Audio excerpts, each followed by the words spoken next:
कि पाकिस्तान और चीन को चेतावनी, सीमा पर गड़बड़ी करने वाले बख्शे नहीं जाएंगे। चीन से अब तक बातचीत बेनतीजा रही है। राजनाथ सिंह ने कहा कि सरहद पर हमारी कड़ी निगाहें हैं। बातचीत अगले राउंड में होने वाली है, वो कभी भी हो सकती है, लेकिन अभी तक कोई सार्थक परिणाम नहीं निकला है।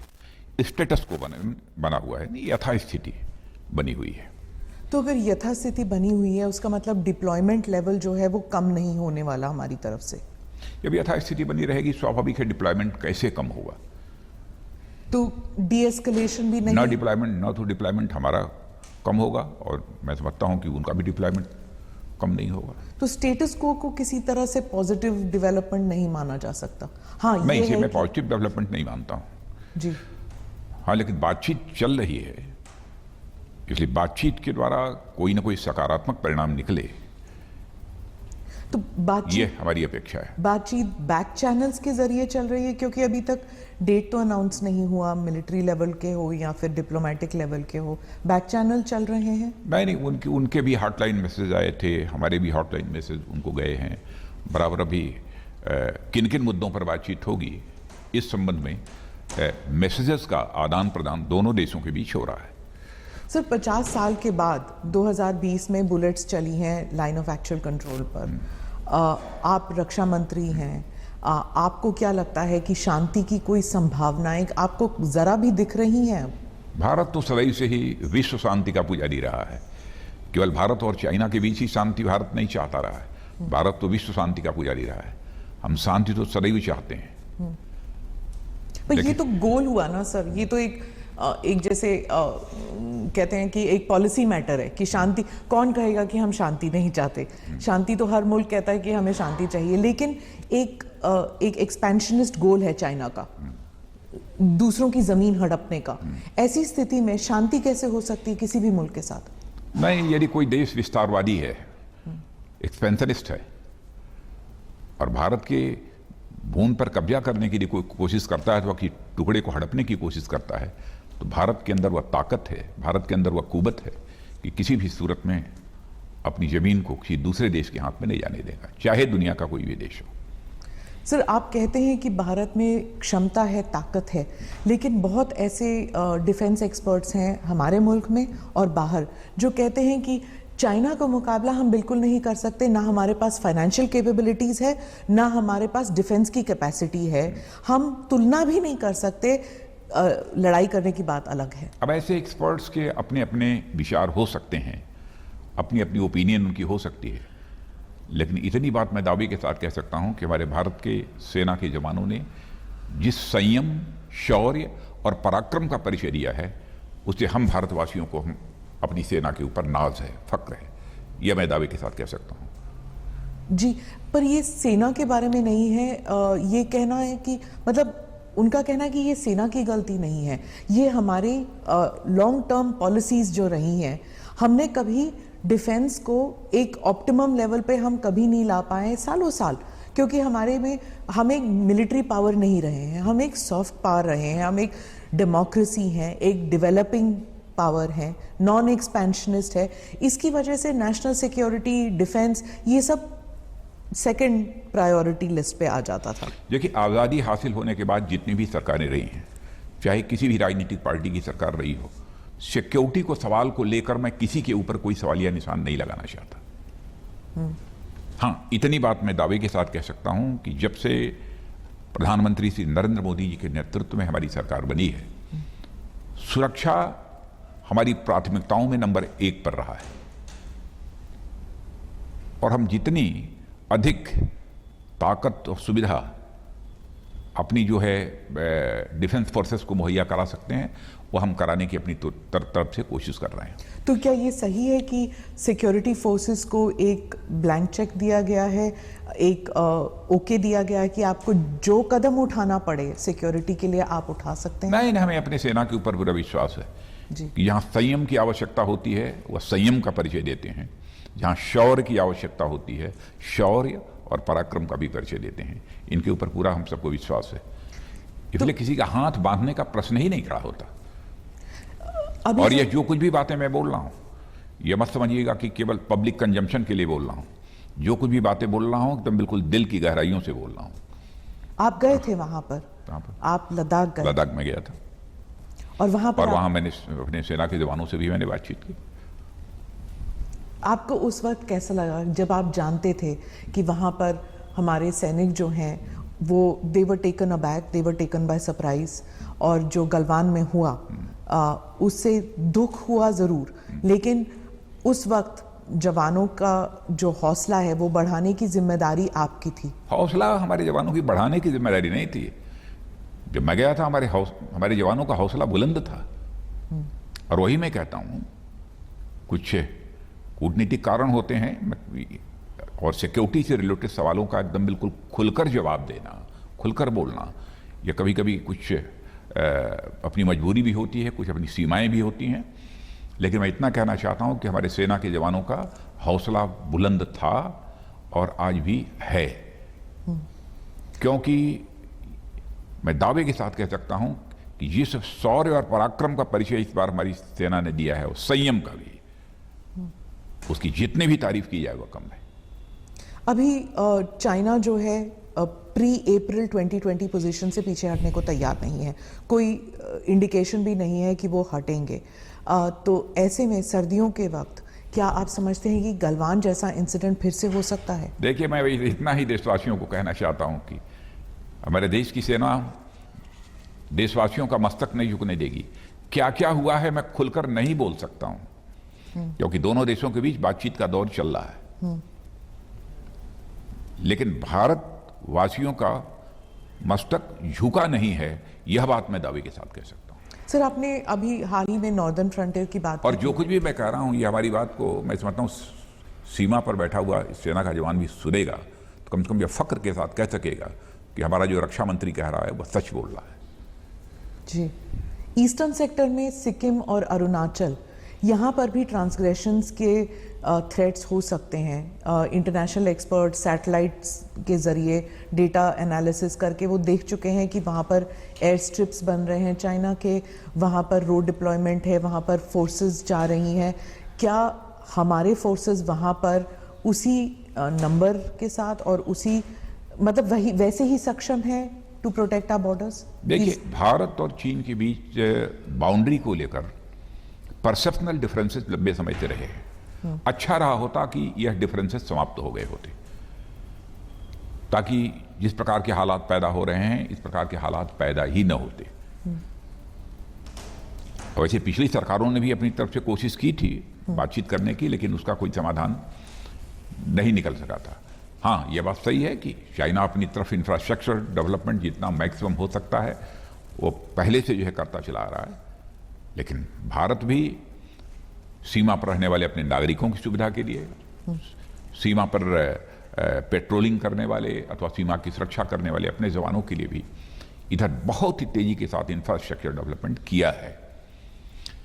हम किसी देश से पर आक्रमण करने के लिए हम इंफ्रास्ट्रक्चर डेवलपमेंट नहीं कर रहे हैं, इस सोच के साथ नहीं।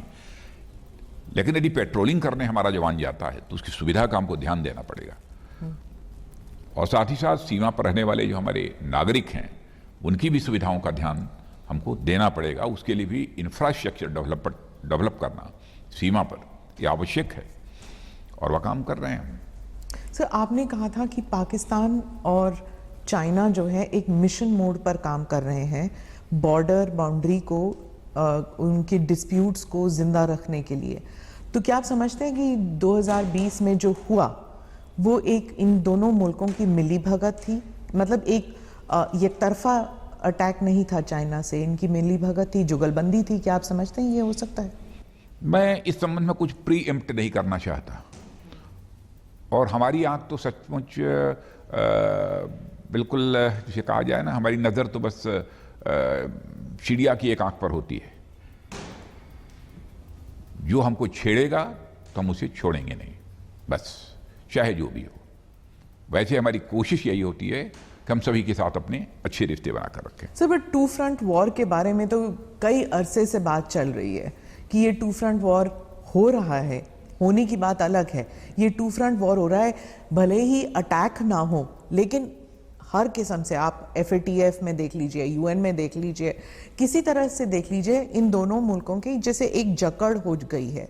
चाइना और पाकिस्तान, एक पियर्स ग्रिप जो देखिए, पाकिस्तान का जहाँ तक सवाल है, पाकिस्तान तो जब से एग्जिस्टेंस में आया है तब से ही बराबर कुछ ना कुछ नापाक हरकतें सीमा पर उसके द्वारा की जाती रहती हैं।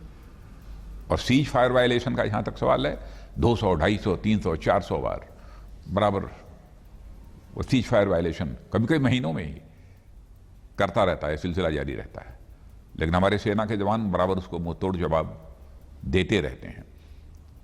और भारत के जवानों ने यह सिद्ध करके दिखा दिया है कि केवल इस पार से ही नहीं, आतंकवाद का सफाया करने के लिए उस पार भी जाकर आतंकवादी ठिकानों पर हमले करने की जरूरत होगी तो भारत कर सकता है। भारत के अंदर वह कुव्वत है, ताकत है, ये हमने सिद्ध कर दिया है। आप क्रॉस बॉर्डर के लिए कह रहे हैं, क्रॉस बॉर्डर जो मुझे कहना था वो कह दिया मैंने। रक्षा मंत्री जी, एक तरफ होता है कन्वेंशनल वॉर, एक तरफ होता है साइबर, एक तरफ होता है हाइब्रिड वॉर। हाइब्रिड वॉर में कई किस्म के टेक्निक्स अपनाए जाते हैं जी। और चाइना जो है, अभी हाल ही में अमेरिका ने दिखाया कि कैसे हाइब्रिड वॉर उनके खिलाफ चाइना ने किया था। मतलब चाइना के कुछ उनकी जो मेन पार्टी है, पार्टी के लोग जो हैं वो थिंक टैंक्स में बैठे हैं, वो प्राइवेट सेक्टर में बैठे हुए हैं और वो अंदर से पार्टी का काम यानी चाइना का काम करते हैं दूसरे मुल्कों में बैठकर। और क्या वो हमारे यहाँ भी हो रहा है? हम जानते हैं कि आपकी सरकार ने कुछ ऐप्स बैन किए हैं, पर इसके आगे भी कुछ है? आपके पास कुछ ऐसी इंटेल तो आई होगी जो आप शेयर नहीं कर सकते हैं, लेकिन क्या ये सही है कि चाइना भारत में भी ऐसे कोशिश कर चुका है, करने वाला है? वैसे दुनिया की जितनी भी डेवलपिंग और डेवलप्ड कंट्रीज हैं, साइबर वार, हाइब्रिड वार, इन सब सारे चुनौतियों को अच्छी तरह समझती हैं और उससे अपने देश को बचाने के लिए अथवा इस चैलेंज का मुकाबला करने के लिए वो अपनी व्यवस्था रखती हैं। अब भारत तो अब कोई कमजोर देश नहीं है, भारत ताकतवर देश है। भारत को भी इन चैलेंजेस को मीट आउट करने के लिए जो कुछ भी करना चाहिए वो सब भारत कर रहा है। मैं दुनिया के अन्य किसी देश का नाम नहीं लेना चाहता कि वह कौन अमेरिका के साथ कर रहा है, कौन रूस के साथ कर रहा है, कौन किसके साथ, ऑस्ट्रेलिया के साथ कर रहा है, इसकी मैं चर्चा नहीं करना चाहता। भारत को अपनी सुरक्षा के लिए, चाहे वो साइबर वार हो, चाहे वो हाइब्रिड वार हो, इन सब सारे चैलेंजेस के खिलाफ जो कुछ भी करना चाहिए भारत तो कर रहा है और आगे और जरूरत पड़ेगी तो भारत और करेगा। मैं इसलिए पूछ रही थी क्योंकि बहुत अरसे से लोग कहते हैं मैंने आपका सवाल बहुत ही ठीक था, इसमें कहीं दो राय नहीं, कि India is a soft state, कि इंडिया समझता है कि वो शांति चाहता है, इसलिए उसके खिलाफ कोई ऐसे अटैक्स होंगे नहीं, पाकिस्तान के अलावा और कोई करेगा नहीं। ये सॉफ्ट स्टेट टैग जो इंडिया को लगा हुआ है नेशनल सिक्योरिटी को लेकर, क्या ये सही है या आप समझते हैं कि ये गलत फहमी है? नहीं, सॉफ्ट स्टेट का क्या मतलब? तो सॉफ्ट तो हम हैं, लेकिन स्वाभिमान पर कभी चोट नहीं बर्दाश्त कर सकते। सॉफ्ट होने का मतलब ये नहीं होता है कि हम कोई हमारे ऊपर चोट करे, हमारे स्वाभिमान पर चोट पहुंचाने की कोशिश करे और हम चुप्पी साध कर और हाथ बांध कर बैठे रहें। ऐसा भारत नहीं रहा है। भारत किसी भी सूरत में अपने स्वाभिमान के साथ समझौता नहीं कर सकता है और मैं पूरे विश्वास के साथ, दृढ़ता के साथ यह बात मैं कहना चाहता हूं, चाहे उसके लिए कितनी भी बड़ी कीमत हमें क्यों नहीं चुकानी पड़े।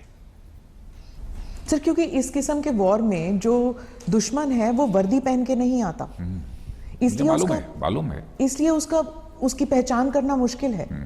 और पहचान करना मुश्किल है, नामुमकिन नहीं है, मुश्किल है, लेकिन क्या हमें क्षमता है उसे पहचानने की और ये जानने की और समझने की कि हमारे खिलाफ ऐसे वॉरफेयर शुरू हो चुका है? मुझे लगता है बहुत पुराने भारत की आप बात कर रहे हैं जी। अब इन सब सारे चैलेंजेस का भी मुकाबला करने की तैयारी भारत की है और भारत अपनी ताकत को और भी साइबर वार, हाइब्रिड वार, इन सब सारे चुनौतियों का मुकाबला करने के लिए और अधिक ताकत बढ़ा रहा है भी हमारी ताकत इसमें। ऐसा नहीं मानना चाहिए कि हम इस मामले में बहुत पीछे हैं। नेशनल सिक्योरिटी जो है हमेशा भारत में एक गवर्नमेंट रोल या गवर्नमेंट ड्यूटी माना जाता था। इसे इसे एक नागरिक को जोड़ना, इसको एक नागरिक के साथ जोड़ना, आम नागरिक को जोड़ना कि नेशनल सिक्योरिटी जो है वो हर नागरिक के लिए एक ड्यूटी है, ये कहने में, ये मैसेज देने में आपकी सरकार थोड़ी बहुत कामयाब रही है पिछले 6 साल में। क्या ये एक सोची समझी एक प्लान था, एक सोचा समझा प्लान था, या फिर ये आपके पार्टी में या आपके मे बी आरएसएस बैकग्राउंड या जो भी है, नेशनल सिक्योरिटी जो है इट्स इन योर नेचर, ये सही है? लेकिन नेशनल सिक्योरिटी के बारे में मैं चाहे पिछली सरकारें रही हूं, मैं किसी को भी जिम्मेदार नहीं ठहराना चाहता। क्यों? किसी को नहीं, किसी क्यों को आप नहीं, नेशनल सिक्योरिटी के सवाल पर जो भी बन सका है सबने अपनी तरफ से करने की कोशिश की है, मैं किसी को जिम्मेदार नहीं ठहराना चाहता। नेशनल सिक्योरिटी के सवाल पर मेरा मानना है कि कहीं पर भी डिफरेंस ऑफ ओपिनियन नहीं होनी चाहिए, आरोप और प्रत्यारोप का दौर भी किसी भी सूरत में नहीं चलना चाहिए। जब राष्ट्रीय सुरक्षा और राष्ट्रीय स्वाभिमान का प्रश्न खड़ा हो तो सारे देश को सारे भेदभावों को भूलकर एकजुट होकर एक साथ खड़ा होना चाहिए। जितना बन सका पिछली सरकारों ने किया, और आज पिछले 6.5 वर्षों में मोदी जी के नेतृत्व में हमारी सरकार भी काम कर रही है। और राष्ट्रीय स्वाभिमान की प्रखर और प्रबल भावना भारतवासियों के अंदर बहुत पहले से रही है। अब भारत के प्राचीन इतिहास के पन्नों को पलट कर देखिए, मेडिवल हिस्ट्री हो, वह एंशिएंट हिस्ट्री के पन्नों को पलट कर देखिए, बराबर जब भी अपने स्वाभिमान का प्रश्न खड़ा हुआ है, भारत ने सदैव लड़ाई लड़ी है, हजारों वर्ष तक हम लड़ते रहे हैं। जहां आप कहते हैं कि देयर शुड बी यूनानिमिटी, हाँ, सभी पॉलिटिकल पार्टीज, लेकिन राहुल गांधी कांग्रेस पार्टी कह रही थी कि 2019 में चाइना ने देखा कि बीजेपी जो है या भारत अंदरूनी मसलों को लेकर इतने उलझन में पड़ गई थी, चाहे सीए हो, आर्टिकल 370 हो, ट्रिपल तलाक का हो, India was in a state of bubble, और उसमें उन्होंने, चाइना ने एक विंडो देखा और हमला कर दिया। क्या ये सही है? तो इसमें आप देख लीजिए कि कांग्रेस पार्टी अब उन्होंने क्या सोचा, क्या समझा और इस देश की परिस्थितियों का मूल्यांकन किस आधार पर किया, यह तो मैं नहीं कह सकता हूं, लेकिन सही किया। लेकिन मैं ऐसा मानता हूं कि 2014 के बाद चाहे जितनी भी बड़ी चुनौती आई हो, हमारे प्रधानमंत्री ने जिस हिम्मत के साथ और जिस संयम के साथ, जिस सूझबूझ के साथ काम किया है और उसमें कामयाबी हासिल की है, उसकी जितनी भी प्रशंसा की जाए वह कम है। भारत कभी परेशान नहीं रहा इधर 2014 से लेकर आज तक 2020 समाप्त हो रहा है, इन 6.5 वर्षों में किसी चैलेंजेस को लेकर परेशान हुए हों। इस स्थिति में न तो अपनी प्रधानमंत्री को हमने देखा है, न उनकी प्रधानमंत्री के नेतृत्व में काम करने वाली सरकार को पाया है। कभी हम लोगों ने किसी चुनौती को लेकर एकदम बिल्कुल संयम नहीं खोया है। जी। मैं किसान आंदोलन पे आती हूँ अब। आप you have been agriculture minister, इसलिए आप जानते हैं इस इशू को, आपने बहुत करीब से देखा है जो एग्रीकल्चर पॉलिसी है इस मुल्क की। आपके टेन्योर के दौरान आपने आई थिंक किसान चैनल शुरू किया था, किसान बहुत प्राइसिंग के ऊपर भी आपने रेट ऑफ इंटरेस्ट भी उस समय इंटरेस्ट बिहारी वाजपेयी जी से अनुरोध किया था। तो पहले जहां 14 to 18% किसानों को अपने कर्ज पर ये इंटरेस्ट देना पड़ता था, तो उसमें बातचीत हुई थी, तो उस समय 8% पहली बार अटल जी के शासनकाल में ही ये हुआ था, और उसमें मुझे भारत के कृषि मंत्री के रूप में जिम्मेदारी निभाने का अवसर मिला था। जी। अब किसान जो हैं वो दिल्ली के बॉर्डर पर हैं, उनकी डिमांड्स कई सारे हैं। पहली डिमांड तो ये है कि आप ये कानून हटा दें, उन्हें काले कानून कहते हैं, वो हटा दें। इतने सारे हजारों किसान वहाँ पर हैं। आपकी सरकार ने कई टॉक्स किए, कई राउंड ऑफ टॉक्स किए, उन्हें न्योता दिया, बातचीत हो रही है, कई पॉलिसी डिसीजंस हुए हैं, कई ट्वीट्स जा चुके हैं, स्पीचेस हो चुके हैं, लेकिन आपकी पार्टी से कोई भी बॉर्डर पर नहीं गया हमदर्दी जताने के लिए। ऐसे क्यों लगता है कि आपकी पार्टी के लोग इनसेंसिटिव हैं? देखिए, हमारी पार्टी की किसान को लेकर इनसेंसिटिव होने का तो सवाल खड़ा ही नहीं होता। हमारे किसान धरना दे रहे हैं, प्रदर्शन दे रहे हैं, सचमुच केवल किसान होने के नाते मुझे ही पीड़ा नहीं है, मैंने देखा है हमारे प्रधानमंत्री जी को भी इसकी गहरी पीड़ा है, लेकिन प्रश्न ये खड़ा होता है कि जो तीनों यह बिल भारत की संसद द्वारा पास हुए हैं, कृषि संबंधित जो तीनों कानून बने हैं, वह किसानों के हित को, उनके हितों को ध्यान में रखकर बनाए गए। और बराबर जब से मोदी जी ने प्रधानमंत्री के रूप में जिम्मेदारी संभाली है, क्योंकि मैं कैबिनेट का एक सीनियर मोस्ट मेंबर होने के नाते मैं कह रहा हूं कि उनके साथ बराबर हर मुद्दों पर बातचीत करने का मुझे अवसर भी मिला है। मैंने देखा है कि किसानों को लेकर बराबर उन्होंने अपनी चिंता व्यक्त की है, और प्रारंभ से ही। और 2014 क्या, 2014 के पहले जब हम लोग कैंपेन के लिए जाते थे, चुनावी कैंपेन के लिए, उस समय भी कि देश के किसानों की हालत जब तक नहीं बदलेगी तब तक देश की हालत नहीं बदल सकती है। भारत को यदि धनवान भारत बनाना है तो भारत के किसानों को भी धनवान हमको बनाना होगा, यानी उनकी आमदनी को हमको बढ़ाना होगा। यह हमारे प्रधानमंत्री की सोच रही है, और प्रारंभ से उनके द्वारा यह कोशिश की जा रही है। अब इसे मिनिमम सपोर्ट प्राइस का जहां तक सवाल है, आप पिछली सरकारों ने भी मिनिमम सपोर्ट प्राइस हर वर्ष बढ़ाई है, कभी नहीं बढ़ाई है, लेकिन आप देखिए उस रेशियो में हमारे प्रधानमंत्री ने कितनी बढ़ाई है। मिनिमम सपोर्ट प्राइस पर जितनी परचेज पहले होती थी और अब कितनी हो रही है, कितने सारे आइटम्स की हो रही है, आंकड़े उठाकर देखिए तो पूरी तरह से बात साफ हो जाएगी। पर एमएसपी को लेकर आप स्टेटमेंट, आप उसमें पॉलिसी में लाते क्यों नहीं है? लिख लीजिए कि एमएसपी नहीं हटाया जाएगा, इट्स नॉट देयर। नहीं, बार बार प्रधानमंत्री कह रहे हैं, ये पहले भी कहीं एमएसपी था नहीं, पर अब जब नहीं वहम आ गया है देखिए, तो फिर जब कोई व्यवस्था, मैंने पहले ऐसा था ही नहीं, व्यवस्था चली आ रही थी, और आज भी प्रधानमंत्री कह रहे हैं, हम सब सारे लोग बोल रहे हैं, तो हम अपने ऐसे वचन से मुकर कैसे जाएंगे? लोकतंत्र में जो अपनी वचन से मुकर जाता है उसे तो अच्छी तरह की अच्छी सजा यह जनता दे सकती है। लोकतांत्रिक व्यवस्था में यह अधिकार उसे प्राप्त है। जो हम कह रहे हैं उस वचन को पूरा करेंगे और आगे बढ़कर पूरा करेंगे, और तीनों कानूनों के माध्यम से यह कोशिश की गई है कि किसानों की आमदनी 2 गुना, 2.5 गुना, 3 गुना, जितनी अधिक से अधिक हो सके बढ़े। हाँ, जैसा मैंने पहले कहा कि किसान धरने पे बैठे हैं, सचमुच हम जैसे लोगों को भी वेदना है। आप उत्तर प्रदेश के भी किसानों से पूछिए कि मैं मुख्यमंत्री जब था तो उस समय भी बड़ी हुजूम, टिकैत साहब के साथ भी हमारे पास मैं लखनऊ में गए हुए थे, मैंने उनका स्वागत किया, अगवानी की, उनसे बातचीत की, समस्या का समाधान निकला था। आज भी हम चाहते हैं कि समस्या का समाधान निकले। हमारे कृषि मंत्री से नरेंद्र सिंह तोमर और उनके साथ हमारे वाणिज्य मंत्री श्री पीयूष गोयल, ये सब सारे लोग बैठे हैं, सारे अधिकारी बैठे हैं, बातचीत चल रही है। हमारा तो अपने किसान भाइयों को एक सुझाव होगा कि हर एक्ट के हर क्लाज पर तार्किक एक बहस होनी चाहिए, तर्कों के साथ, और जहां पर यह लगेगा कि यह किसानों के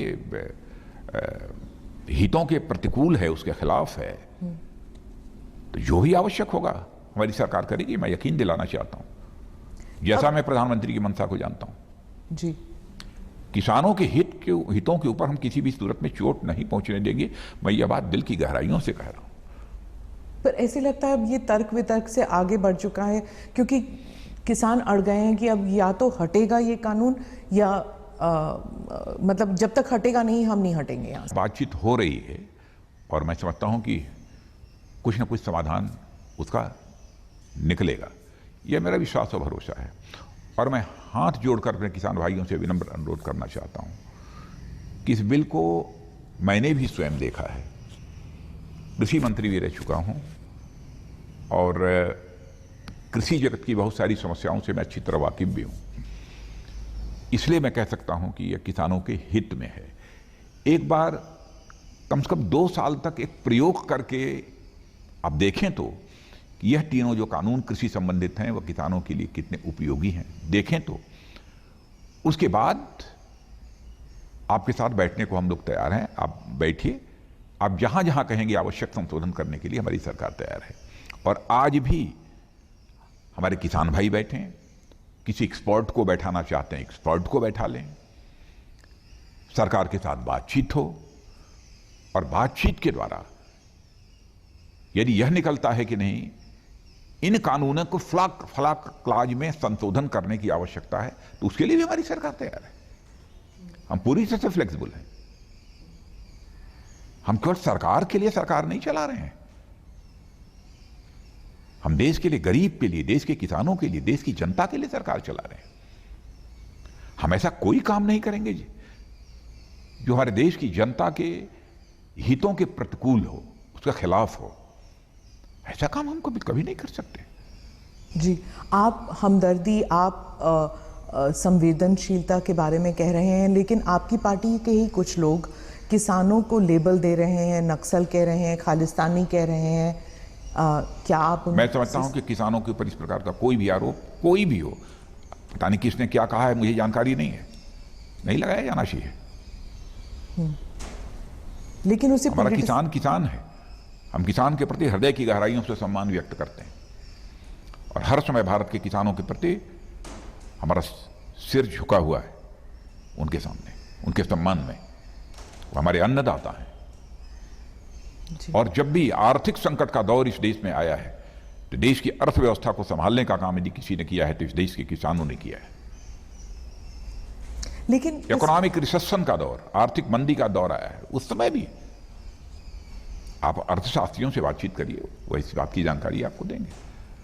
तो सचमुच हमारे देश की अर्थव्यवस्था की ताकत है हमारा किसान, कृषि या रीढ़ है। राष्ट्रीय स्वाभिमान की रक्षा के लिए सिख भाइयों ने जितना बड़ा बलिदान दिया है उसे भारत कभी भूल नहीं सकता, कभी नहीं भूल सकता। और भारत की संस्कृति की रक्षा करने में हमारे सिख भाइयों का बहुत बड़ा कंट्रीब्यूशन है। तो इसमें और बदसदैव भारत के स्वाभिमान की सुरक्षा के लिए, भारत की संस्कृति की सुरक्षा के लिए जो उनका योगदान है, पहले भी था, आज भी है और कल भी रहेगा। कांग्रेस पार्टी जो है किसानों के साथ नजर आ रही है।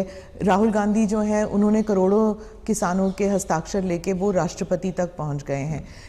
तो अब ऐसे लग रहा है जैसे कि ये एक सिर्फ एक किसानों के हित की बात नहीं है, अब ये एक राजनीतिक बैटल बन गया है। कम से कम इतना तो मैं ये कह सकता हूं कि राहुल जी आयु में तो मुझसे छोटे हैं, लेकिन कृषि के बारे में उनसे मैं ज़्यादा जानता हूं, क्योंकि किसान माँ की कोख से ही पैदा हुआ हूँ। इसलिए जिस माँ की कोख से पैदा हुआ हूँ और जिस वर्ग में पैदा हुआ हूँ, मैं किसान का बेटा हूँ, तो कम से कम किसानों के हितों के प्रतिकूल हम लोग कोई काम नहीं कर सकते। हमारे प्रधानमंत्री मोदी जी भी गरीब माँ की कोख से पैदा हुए हैं। बस इतना ही कहना चाहूँगा, इससे ज़्यादा कुछ कहने की ज़रूरत नहीं है। तो आप समझते हैं कि आपकी पार्टी जो है वो ज़्यादा ज़मीन से जुड़ी हुई है एज कम्पेयर? अब जो भी आप अर्थ निकालना चाहें इसका निकाल लें, लेकिन देश के किसानों के लिए, गरीबों के लिए हम पूरी तरह से संवेदनशील हैं जी। उनका कष्ट हमारा कष्ट है, उनकी पीड़ा हमारी पीड़ा है। लेकिन हाँ, इतना मैं कह सकता हूं कि इस एक्ट को लेकर कुछ ताकतों के द्वारा एक गलतफहमी हमारे किसान भाइयों के अंदर पैदा करने की कोशिश की गई है। हमारी यह कोशिश है कि हम उस गलतफहमी को दूर करें। हमने भी बहुत सारे किसान भाइयों से बातचीत की है और मैं पुनः विनम्रतापूर्वक हाथ जोड़कर कहना चाहता हूं अपने किसान भाइयों से कि आप सरकार के प्रतिनिधियों के साथ बैठ रहे हैं, बैठिए, तर्क वितर्क करिए, क्लाज वाइज डिस्कशन करिए। हाँ ना में मैं समझता हूं कि बातचीत नहीं की जानी चाहिए, तर्कों के आधार पर बातचीत की जानी चाहिए। और यदि सचमुच सरकार को लगेगा कि हमें इस क्लाज में संशोधन करने की जरूरत है तो सरकार वो संशोधन करने को तैयार है। पंजाब में जो कम्युनिकेशन टावर्स हैं उन पर उनकी जो पावर सप्लाई है उनको काट दिया गया है। नहीं, वो नहीं होना चाहिए। मैं समझता हूं कि इस पर हमारे पंजाब के किसान भाइयों को विचार करना चाहिए कि यदि किसी के द्वारा यह तोड़फोड़ की जा रही है तो तोड़फोड़ का सिलसिला बंद होना चाहिए। आप ये भी जानते हैं कि इंटरनेशनली इसकी क्रिटिसिज्म हुई है और जस्टिन ट्रूडो जो हैं, जो कनाडा के प्रधानमंत्री हैं, उन्होंने भी कमेंट पास किया था। पहले मैं दुनिया के किसी भी देश के प्रधानमंत्री के बारे में कहना चाहूंगा कि भारत के आंतरिक मामलों में बोलना बंद करें। भारत को किसी के हस्तक्षेप की जरूरत नहीं है। हम लोग आपस में बैठकर समस्याओं का समाधान करेंगे। यह भारत का आंतरिक मामला है। दुनिया के किसी देश को भारत के आंतरिक मामलों में बोलने का कोई हक नहीं है। भारत ऐसा वैसा देश नहीं है जो चाहे वो बोल दे। हफ्ता 10 दिन भी नहीं हुआ था इस एजिटेशन को लेकर कि कनाडा हो जाए या यूरोप हो जाए, वहाँ पर डेमोन्स्ट्रेशंस शुरू हो गई थी। तो इसे अगर हम ये मान के चलें कि सिर्फ ये किसानों का मसला है, it will be a very innocent way of looking at things. इसमें एक इंटरनेशनल कंस्पिरेसी भी है। आप चाहे इसे एक शैडो कहीं ना कहीं से मैं कहना चाहता हूं कि हमारे किसान भाइयों को के अंदर एक गलतफहमी पैदा करने की कोशिश की गई है और की जा रही है। इसीलिए मैं बार बार विनम्रतापूर्वक अपने किसान भाइयों से सम्मान व्यक्त करते हुए कहना चाहता हूं कि आप बैठिए, तीनों बिलों को लेकर क्लास बाई क्लास डिस्कशन करिए। आपको कहीं लगता हो और बड़े एग्रीकल्चरल एक्सपर्ट्स को साथ बैठाने की, उनको भी बैठाइए। सरकार आपके साथ बातचीत करने को तैयार है। हम किसान भाइयों के हितों के खिलाफ कोई कदम नहीं उठा सकते जी। ये भरोसा करें। वो किसान आंदोलन में भी अंबानी, अडानी, इनका नाम बार बार आता है। जो नारे लगाए जाते हैं मोदी जी के पर्सनल खिलाफ लगाए जाते हैं, तो वहाँ पर भी ये कहा जाता है कि ये जो कानून है ये इसलिए लाया जा रहा है क्योंकि प्रधानमंत्री के कुछ खास दोस्त या बीजेपी के जो खास हैं इंडस्ट्रियलिस्ट, उनके लिए है ये कानून। जो 20 वर्ष तक इस देश में मुख्यमंत्री के रूप में, प्रधानमंत्री के रूप में काम किया हो, बराबर जिस व्यक्ति को इस देश की जनता ने अपना समर्थन और प्यार दिया हो, उसके ऊपर इस प्रकार के जो बेबुनियाद निराधार आरोप चस्पा करने की कोशिश की जाती है, क्या इसका कोई औचित्य है? यदि यही रहा होता तो लगातार 20 वर्षों तक लगातार वो एक स्टेट के 14 वर्षों तक मुख्यमंत्री, 6 वर्षों तक प्रधानमंत्री इस देश के वो बने रहते। देश की जनता उनको यह अधिकार देती है। और जहां तक प्रधानमंत्री का प्रश्न है, प्रधानमंत्री के बारे में अब शब्दों का प्रयोग नहीं किया जाना चाहिए। प्रधानमंत्री स्वयं में केवल व्यक्ति नहीं है, वो संस्था होता है। आज तक अपने राजनीतिक जीवन में शायद बचपन में कहीं कोई भूल हुई हो तो मैं नहीं कह सकता हूं। अब जब से हमारी समझ बनी है राजनीति के बारे में, तब से अपने किसी पूर्व प्रधानमंत्री के बारे में भी मैंने कोई डेरोगेटरी रिमार्क, अपमानजनक शब्द कभी मैंने नहीं कहा है। लेकिन प्रधानमंत्री के बारे में जिस तरीके की नारेबाजी की जा रही है, मर जा, ये नारेबाजी होगी। मैं समझता हूं ऐसे जो नारे लगाता है उसको मैं किसान नहीं मानता हूं। और मैं सच बताऊं, रात को किसी टेलीविजन चैनल पर जब मैंने इसे देखा तो मैं आहत हुआ इससे।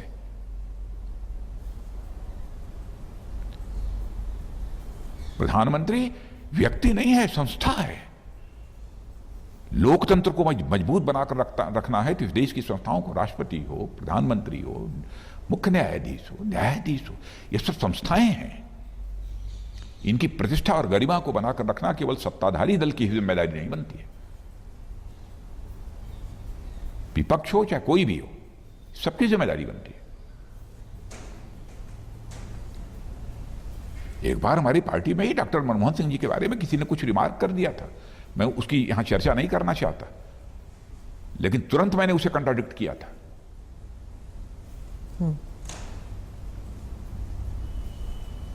कि ऐसे मैंने कहा प्रधानमंत्री के बारे में डॉक्टर मनमोहन सिंह जी, केवल डॉक्टर मनमोहन सिंह जी नहीं है, हमारे देश के प्रधानमंत्री हैं। इसलिए उनके खिलाफ किसी डेरोगेटरी रिमार्क, अपमानजनक किसी शब्द का प्रयोग नहीं किया जाना चाहिए।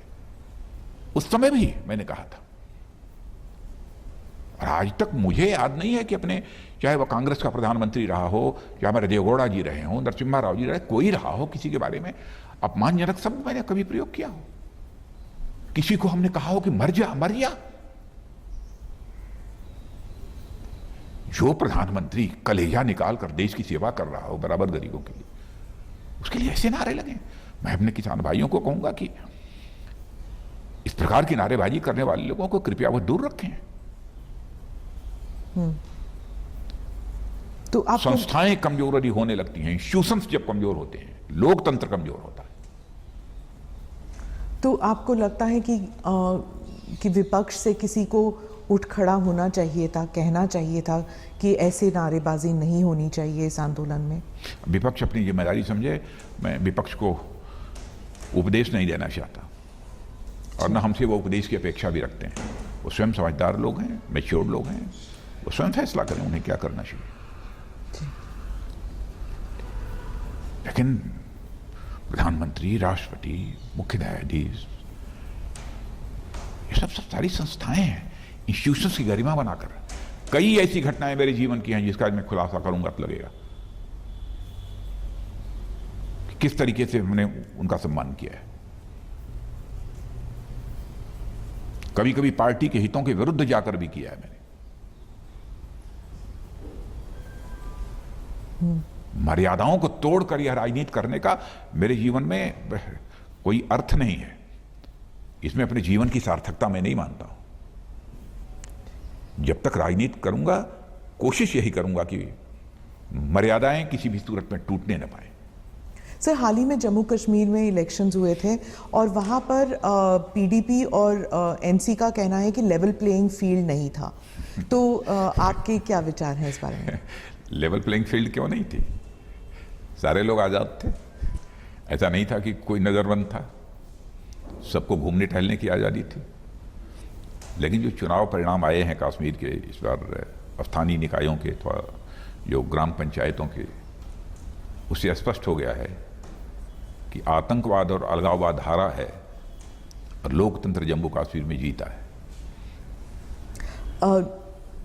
पीडीपी का कहना है, फारूक अब्दुल्ला का भी कहना है, और फिर आगे जाके महाराष्ट्र में या तमिलनाडु में, पश्चिम बंगाल में सब चीफ मिनिस्टर्स हों या पार्टी के जो प्रवक्ता हैं वो कहते हैं कि बीजेपी जो है वो इदारों को इस्तेमाल कर रही है एज अ पॉलिटिकल टूल, चाहे सीबीआई हो या एनफोर्समेंट डायरेक्टरेट हो, कि विक्टिमाइजेशन हो रही है ऑफ नॉन बीजेपी पार्टीज। नहीं, ऐसा मैं नहीं मानता। विक्टिमाइजेशन की जरूरत क्या है? हम हताश हों, हार रहे हों, डूब रहे हों, तब तो विक्टिमाइजेशन की जरूरत पड़ती है।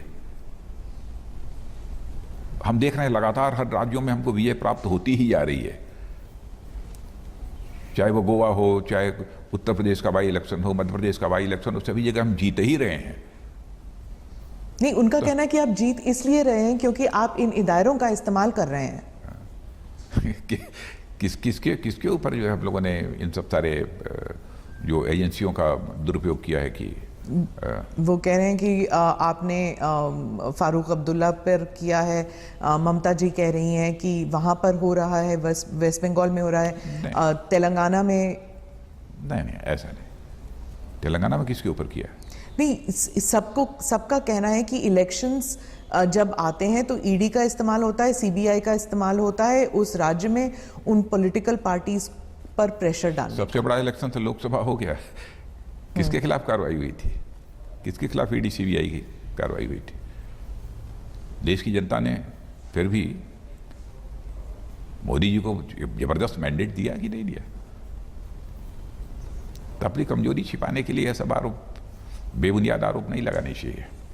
तो इदारे सारे इंडिपेंडेंट हैं और इन पर कोई पॉलिटिकल प्रेशर नहीं है? कोई सवाल ही नहीं। पर इनका जो राजनीतिक दुरुपयोग करने का तो प्रश्न ही नहीं खड़ा होता, क्योंकि यही आरोप है, सारे पॉलिटिकल पार्टीज यही आरोप लगा रहे हैं कि बीजेपी जो है प्रेशर डालती है इन सीबीआई हो या एनफोर्समेंट डायरेक्टरेट हो। अब हो सकता है किसी के खिलाफ कोई कार्रवाई करती हो तो ये सब एजेंसियां तो कुछ ना कुछ तो बोलना चाहिए। तो शायद इसलिए कहते होंगे वो बीजेपी को टारगेट करते होंगे कि और जो बीजेपी के कहने पर हो रहा है। और जो बीजेपी के दोस्त हैं या फिर जो बीजेपी के खास माने जाते हैं, चाहे वो इंडस्ट्रियलिस्ट हों, उनके लिए एक सॉफ्ट स्पॉट होता है, उनके खिलाफ कोई ईडी केसेस नहीं होती। ऐसा तो मुझे ध्यान इसके बारे में सोचना पड़ेगा कि ऐसा नहीं। जरूर जिनके खिलाफ जहाँ कानून की कुछ की आवश्यकता पड़ेगी वो कानून अपना काम करेगा। उसमें उससे सरकार को जोड़कर देखना अथवा पॉलिटिकल वेंडाटा के तहत तो कुछ किया जाता हो, सर आप यूपी के सांसद हैं, इसलिए मैं उत्तर प्रदेश को लेकर एक सवाल पूछूंगी कि वहाँ पर जो ये एंटी कन्वर्जन लॉ आया है, उसे लव जिहाद लॉ भी कहते हैं, वहाँ पे बहुत से लोग कहते हैं कि ये जो लॉ है उसे मिसयूज़ किया जा रहा है। जो लड़कियां, जो हिंदू लड़की मुसलमान लड़के के साथ शादी करना चाहती है, विलिंगली शादी करना चाहती है, समाज उसे पहली बात तो करने नहीं देता, और जब वो हिम्मत करके करना भी चाहती है तो अब इस लॉ के तहत उसे और भी सब्जुगेट किया जाएगा, अलग किया जाएगा, लड़के को जेल में डाल देंगे। ये सबको पता था कि ये होने वाला है। इसके बावजूद उत्तर प्रदेश से शुरू होकर बहुत से राज्यों में ये एंटी कन्वर्जन लॉ को मिसयूज होने का डर है। नहीं, हमारा तो ये कहना है कि कन्वर्जन होना ही क्यों चाहिए। पर ये तो संविधान में है कि नहीं, लेकिन मैं देखता हूं कि कहीं कहीं तो सामूहिक धर्म परिवर्तन का सिलसिला चलाया जा रहा है देश में। यह सिलसिला बंद होना चाहिए, यह रुकना चाहिए। और जहां तक मुस्लिम समाज का प्रश्न है, मुस्लिम समाज के अंदर जहां तक मेरी जानकारी है, हो सकता है कि उसमें कहीं पर कोई कमी हो, कि शायद दूसरे धर्म के लोगों से मुस्लिम समाज के लोग शादी नहीं कर सकते, तो शादी करने के लिए कन्वर्जन कराना, मैं समझता हूं कि इसे मैं व्यक्तिगत रूप से उचित नहीं मानता हूं। पर उसका हक होता है, मतलब अगर कोई करना चाहता है, कन्वर्ट करना चाहता, और कुछ ऐसे केसेस आए हैं जहां पर लड़की कन्वर्ट नहीं करना चाहती और हो भी नहीं रहा। आपने बहुत सारे मामलों को देखा होगा कि फोर्सफुली, जबरन, लालच देकर भी धर्म परिवर्तन कराया जाता है। कहीं कहीं ऐसे भी मामले आए हैं। जब ऐसे इस दोनों को स्वाभाविक रूप से शादी होना और जबरन अथवा लालच देकर धर्म परिवर्तन करा के शादी करना, दोनों में बहुत बड़ा अंतर है। और मैं समझता हूं सरकारों ने जो कानून बनाया है, इन सब सारी चीजों को ध्यान में रखकर बनाया है। जब ऐसे केसेस आते हैं सर, तो फिर वो जो इमेज होता है बीजेपी गवर्नमेंट का कि एक जबरन हिंदुत्व पॉलिसी जो है, एक हिंदू धर्म को आगे बढ़ाकर दूसरे धर्मों को नीचा दिखाना, ये एक पॉलिसी मैटर है, नहीं समझा जाता है। कहीं नहीं। मैं तो मानता हूँ जो सच्चा हिंदू होगा वह जाति, पंथ अथवा मजहब के आधार पर कोई भेदभाव नहीं करेगा, कभी नहीं करेगा। क्योंकि हमारे धर्मशास्त्र भी इस बात की इजाजत नहीं देते कि जाति, पंथ अथवा मजहब के आधार पर कोई भेदभाव किया जाए। 1916 क्योंकि दुनिया का इकलौता देश यह भारत है जिसने भारत की सीमा में रहने वाले लोगों को ही नहीं बल्कि पूरे विश्व की धरा पर रहने वाले लोगों को अपने परिवार का सदस्य मानते हुए वसुधैव कुटुंबकम, यानी the whole world is a family, यह मैसेज देने का काम दुनिया के किसी एक देश ने किया है तो भारत ने किया है, दुनिया के और किसी देश ने नहीं किया है। इसलिए जाति, पंथ और मजहब के आधार पर हम भेदभाव नहीं कर सकते। हमारे लिए हिंदू, मुस्लिम, ईसाई, पारसी जितने हैं सभी भाई भाई हैं जी। जो भी भारत माता की कोख से पैदा हुआ है। सर आप 1969 में आप पॉलिटिक्स में आए, 50 वर्ष पूरे होने। आप एबीवीपी 69 में नहीं, एबीवीपी में जब आए थे तो ये जो एबीवीपी में तो 15 स्टूडेंट लीडर 14-15 साल की उम्र थी, स्टूडेंट लीडर बन के जब आए थे तो करीब 77 में पहली बार जब मेरी उम्र 26 साल की थी तब एमएलए हुआ था। उसके पहले 1.5 साल में जेल में था इमरजेंसी के दौरान। So almost 5 decades, almost 50 years आप पॉलिटिक्स में रहे हैं। जब आप 50 नहीं, लगभग 40 ईयर से थोड़ा ज्यादा। 40 years, तो आप जब पॉलिटिक्स में आए तो जब यूथ लीडर थे बीजेपी में, आरएसएस बैकग्राउंड के साथ, आपके कुछ एम्बिशंस थे, गोल्स थे। उस वक्त का युवा और 2020 का जो युवा है, आप क्या देखते हैं कि राजनीति में क्या फर्क आया है? पहले तो मैं स्पष्ट कर दूं कि मैं सबसे पहले राष्ट्रीय स्वयंसेवक संघ के स्वयंसेवक के रूप में आया हूं, और आज भी मैं कहना चाहता हूं मैं राष्ट्रीय स्वयंसेवक संघ का स्वयंसेवक हूं। यह कहने में मुझे रंच मात्र भी संकोच नहीं है, बल्कि सचमुच गौरव की अनुभूति है। तो राष्ट्रीय स्वयंसेवक संघ ने हिंदू, मुस्लिम और ईसाई इस आधार पर भेदभाव करना, यह मुझे तो कभी नहीं सिखाया है। और इसीलिए आपने देखा होगा मैं उत्तर प्रदेश जैसे बड़े राज्य का मुख्यमंत्री रहा हूँ, और उत्तर प्रदेश में भी कैबिनेट मंत्री रह चुका हूँ, और सेंटर में भी 3-4 बार कैबिनेट मंत्री के रूप में जिम्मेदारी निभाई है। तो कहीं पर हमारा कोई भी एक्शन ऐसा नहीं रहा है जिसको ये कह सकता हो कि राजनाथ सिंह ने हिंदू मुस्लिम और ईसाई इस आधार पर कोई डिस्क्रिमिनेशन किया हो, कोई भेदभाव किया हो। ऐसा कभी नहीं रहा है। और मैं ये कहना चाहता हूं कि जिस आरएसएस की बात है, मैं आरएसएस के बारे में भी कह सकता हूं, इस आधार पर नहीं सोचता है। कुछ चीजों को लेकर गलतफहमियां जरूर पैदा हो जाती हैं। तो उस वक्त का युवा क्या चाहता था भारत से, और आज के उस समय जब हम लोग काम कर रहे थे तो हम तो कभी सोचते भी नहीं थे कि हमारी पार्टी कभी भारतीय जनसंघ, भारतीय जनता पार्टी है, कभी सत्ता में आएगी, इसकी तो कल्पना भी नहीं थी। हमें देश की सेवा करनी है, बस यही भाव केवल मन के अंदर रहता है। नेशनल स्पिरिट लोगों के अंदर बिल्डअप करने की यही कोशिश हमारे संघ, राष्ट्रीय स्वयंसेवक संघ के द्वारा भी और भारतीय जनता पार्टी के द्वारा की जाती थी। लेकिन सत्ता में आना जरूरी होता है। अगर आप नेशनल पॉलिसीज बदलना चाहते हैं, आप देश में कुछ करना चाहते हैं, होता है, तो फिर सत्ता में आना जरूरी होता है। तो ये आपको कब महसूस हुआ कि जब आप स्टेट लेवल पॉलिटिशियन थे या फिर स्टूडेंट लीडर थे, कब आपको लगा कि सरकार में रहने पर ये बात सही है, काम करने का अवसर तो मिलता ही है, लेकिन मैं मानता हूं प्रतिपक्ष में रहकर भी जो अहम मुद्दे होते हैं जन सामान्य के हितों से जुड़े हुए, उन ओर सरकार का ध्यान आकर्षित करना, यह तो विपक्ष की जिम्मेदारी होती है। सदन में भी कर सकता है, सदन के बाहर भी कर सकता है। ऐसे क्यों होता है कि जो हमारे मुल्क के ही पॉलिटिशियंस होते हैं, वो एम्बिशन दिखाना उसे एक वल्गैरिटी माना जाता है? मतलब कि कोई ये कहता नहीं है कि मैं प्रधानमंत्री बनना चाहता हूँ या मंत्री बनना चाहता हूँ। ऐसे क्यों होता है कि हमारे मुल्क में कभी नहीं कहते हम सेवा करना चाहते हैं, ये जरूर कहते हैं, लेकिन बनना चाहता है सब मंत्री, बनना चाहते हैं सब प्रधानमंत्री। नहीं, ये हिपोक्रेसी नहीं है? नहीं। देखिए, जहां तक मनुष्य है, मनुष्य की इच्छाएं तो बहुत सारी होती हैं, इसको कोई नकार नहीं सकता। ये कोई कहे कि हम कुछ बनना ही नहीं चाहते थे, ये मैं इससे सहमत नहीं हूं। बहुत ऐसा है, रेयर कोई होगा वितरागी, सारी चीजों से दूर होगा। हम जिंदगी में हम दायित्व को हासिल करना चाहते हैं, तो हम दायित्व को हासिल करना चाहते हैं तो कुछ करने के लिए हासिल करना चाहते हैं। जैसे मैं एक घटना की चर्चा यहां करना चाहूंगा। 91 में 40 साल की उम्र थी, मैं उसमें उत्तर प्रदेश का एजुकेशन मिनिस्टर बना था। उसमें मास कॉपिंग, सामूहिक नकल का दौर चल रहा था बड़ी तेजी के साथ, और मोर देन 70%, 75%, 80% ऐसे रिजल्ट्स आते थे। 1.5 साल के लिए शिक्षा मंत्री बना था मैं, और उसमें मैंने फैसला किया मैं किसी को भी नकल करने की अथवा किसी गलत रास्ते पर जाने की इजाजत नागरिकों को नहीं दूंगा।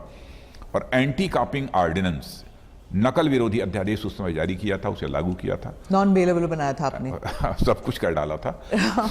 तो उस समय जाकर 14% परिणाम आए थे, जो परिणाम जो 70-75%। किसी ने सोचा नहीं था कि नॉन बेलेबल हो सकता है। एक अवसर मिला जी।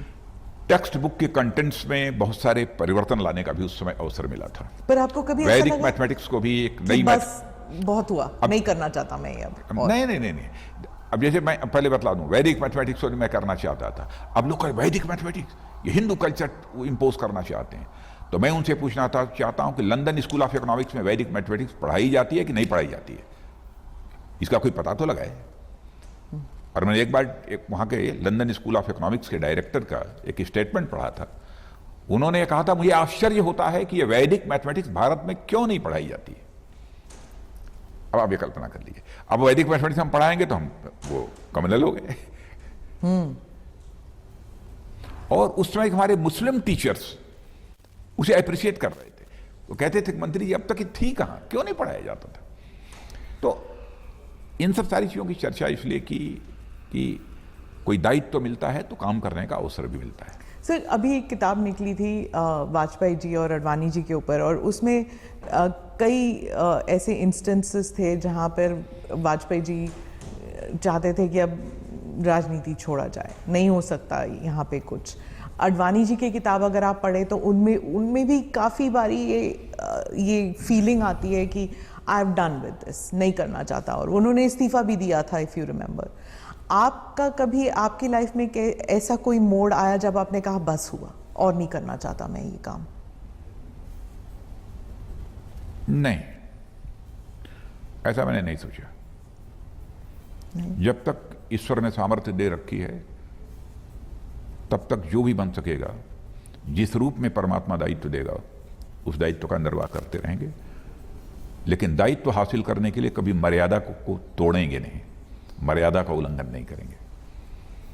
नहीं तोड़ेंगे। आपके पॉलिटिकल करियर में, राजनीतिक करियर में आपको आपके मित्र कौन रहे हैं, आपके आइकॉन्स कौन रहे हैं, आपको जैसे आपके मार्गदर्शक कौन रहे हैं? बहुत सारे लोग हैं। राजनीतिक नेताओं में पूछेंगे तो आदरणीय अटल बिहारी वाजपेयी जी से मेरा बहुत ही नज़दीक का वो था, वो हमारे आदर्श हैं। आदरणीय अडवाणी जी भी हमारे लिए आदर्श रहे हैं। यही लोग रहे हैं हमारे काल में। जी। पंडित दीनदयाल जी उपाध्याय जी को तो एक्चुअली मैं देखा नहीं था मैंने, लेकिन उनके विचारों से ही अच्छी तरह मैं परिचित हूँ और उन्हीं के बताए रास्ते पर हम लोग आगे चल रहे हैं। धन्यवाद सर। और अभी आप सुन रहे थे देश के रक्षा मंत्री राजनाथ सिंह ने, उन्होंने साफ साफ कहा कि चीन और पाकिस्तान को जवाब देने के लिए भारत के पास माकूल इंतजाम है। भारत कमजोर देश नहीं है, वो जब चाहे युद्ध का जवाब दे सकता है। साथ ही उन्होंने कृषि कानून को लेकर भी कहा कि सरकार संशोधन के लिए तैयार है, बातचीत के लिए तैयार है। और राजनाथ सिंह ने कहा कि मैं हाथ जोड़कर किसानों से अपील करता हूं कि वो आए, बातचीत करें और हल जरूर निकलेगा। बहरहाल इसी के साथ रुकेंगे छोटे से ब्रेक के लिए।